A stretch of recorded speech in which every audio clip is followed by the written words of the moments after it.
Requests for committees to meet during today's session of the Senate. They have the approval of the majority and minority leaders. Duly noted. Mr. President, I would ask unanimous consent that I be able to complete my remarks. Without objection. Mr. President, aviation continues to play a significant role in the American economy and American life. The industry contributes $1.6 trillion to the economy on an annual basis and supports more than 10.6 million jobs. In 2017, 850 million passengers boarded U.S. airline flights for both domestic and international trips. Americans rely on planes to do their jobs, to catch up with far-flung friends, and to take a much-needed break from work, to make it to important family events.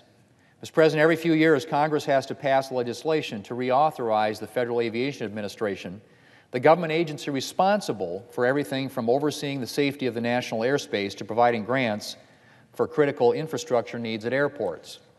And passing that reauthorization bill gives us the opportunity to take a look at the aviation as a whole and to hear from manufacturers, airport administrators, airlines, and the flying public.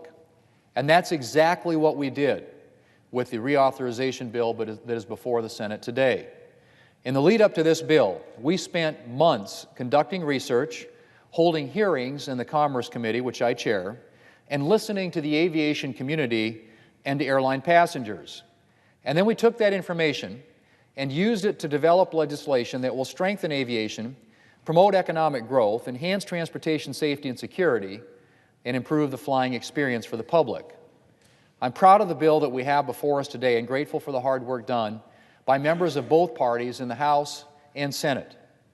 Mr. President, obviously, security is a massive priority for the airline industry and the flying public and for the federal government. Terrorist groups continue to target passenger aircraft and the aviation sector. But security measures, of course, can also lead to frustration. Who hasn't been caught in a long TSA line desperately hoping to make it through in time to catch a flight? The bill before us today will both boost security and help reduce some of the delays associated with security checks. For starters, the bill represents the first ever reauthorization of the Transportation Security Administration in the history of the agency. It establishes a 5-year term for the head of the TSA, which will increase leadership stability at the TSA and promote the efficient and effective deployment of security initiatives. The bill also puts in place measures to speed the deployment of the latest, most effective screening technologies so that we can keep up with the latest threats to aviation. And it requires an agency-wide review at the TSA to look at how to eliminate duplication and redundant senior personnel to ensure that the agency operates in the most efficient manner possible. This legislation also authorizes more K-9 teams to be deployed in airports and other transportation facilities around the United States, and it creates an outside certification process to enable faster deployment. This is good news both for security and for passengers. K-9 teams enhance security at airports, and security checkpoints with K-9 teams can operate substantially more quickly. Currently, a majority of explosive detection dogs in the United States come from overseas. Being able to obtain more of these dogs in the United States would reduce the cost and speed up the process of acquiring K-9 teams. That's why this bill helps build our capacity to test and certify explosive detection dogs here at home.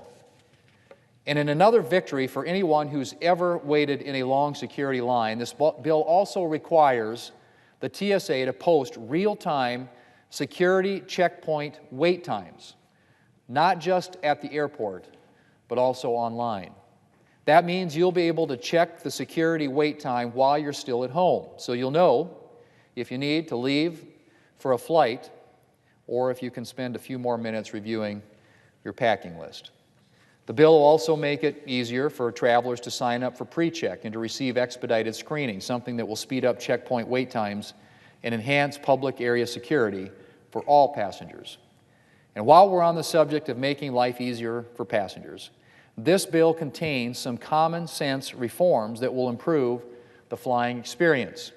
For starters, This legislation prohibits airlines from involuntarily bumping from a flight passengers who have already boarded.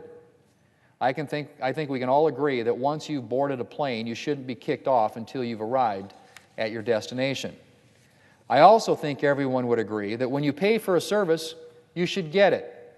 That's why this legislation requires airlines to promptly return fees for services that they don't deliver.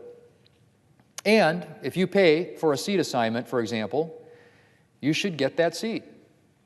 And if you don't, you should get your money back promptly. This legislation also directs the FAA to set minimum leg room requirements for seats on commercial flights to ensure safety. Mr. President, as I mentioned above, the aviation industry makes a big contribution to our economy. And the legislation before the Senate today will help this industry continue to compete and innovate. The FAA sets standards for aircraft designs and other aircraft components and certifies these designs to ensure they meet specific requirements.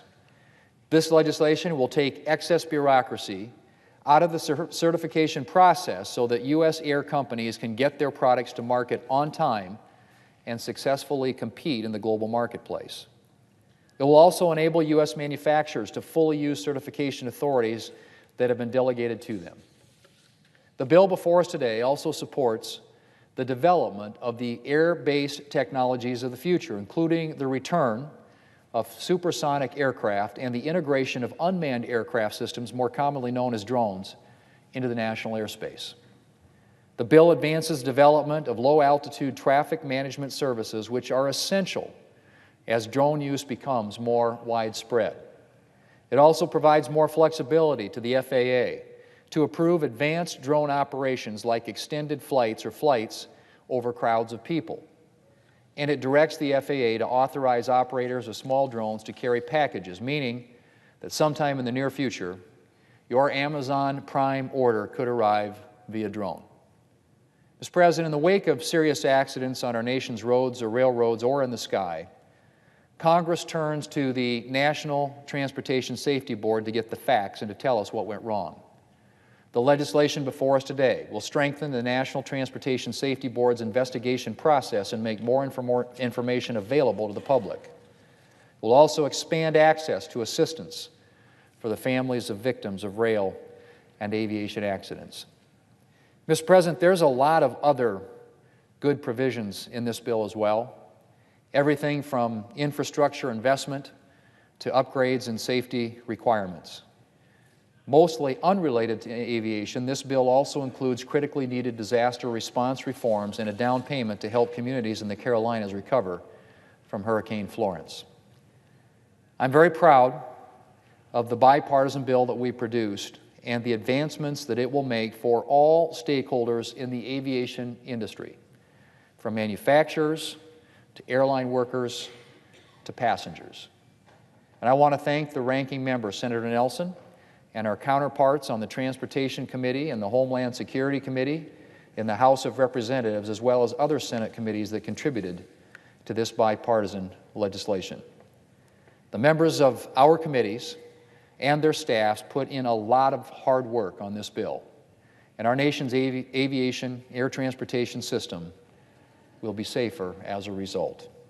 I look forward, Mr. President, to casting a vote for this bill and to getting this legislation on the President's desk and signed into law. And I would encourage all of my colleagues here in the Senate to support this legislation when we have the opportunity to vote on it, hopefully later today. Mr. President, I yield the floor